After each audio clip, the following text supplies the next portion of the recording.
కావేరి కనిపిస్తేనే భువనమ్మ తిడుతుంది. అర్జున్ మొహం తిప్పుకుంటున్నాడు. ఇప్పుడు వెళ్ళి పూజ గురించి మాట్లాడతారా? ఆశకు కూడా హద్దుండాలి కాకి. అరవకు, తగ్గు. నేను తలుచుకుంటే నిన్ను ఈ క్షణమే బయట గెంటించగలను, కానీ అలా చెయ్యను. ఎందుకో తెలుసా? శత్రువుల్ని పక్కనే ఉంచుకుని గేమ్ ఆడితే ఆ మజాయే వేరు.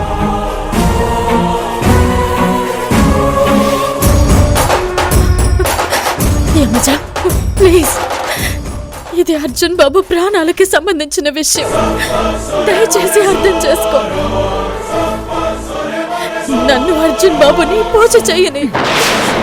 సెంటిమెంట్ తో కొడితే పడిపోవడానికి ఇక్కడున్నది కావేరి కాదు, యమజ. నేను దేవుణ్ణి పట్టించుకోను, దెయ్యాన్ని పట్టించుకోను. నాకు నేనే ముఖ్యం. అయ్యో కావేరి, ఒక్కసారి దేవుడు కనబడితే బావుండు, ఆయన ఒంటి మీద నగలన్నీ కొట్టేసేదాన్ని అనుకునే పాపతో మా ఈ అమజది. తనని సెంటిమెంట్తో కట్టేద్దామనుకున్నావా? అలా నువ్వాగు. కావేరి, నీకు నిజంగా బావ మీద అంత ప్రేమే ఉంటే ఈ రోజే డైవోర్స్ పేపర్స్ మీద సైన్ చేసి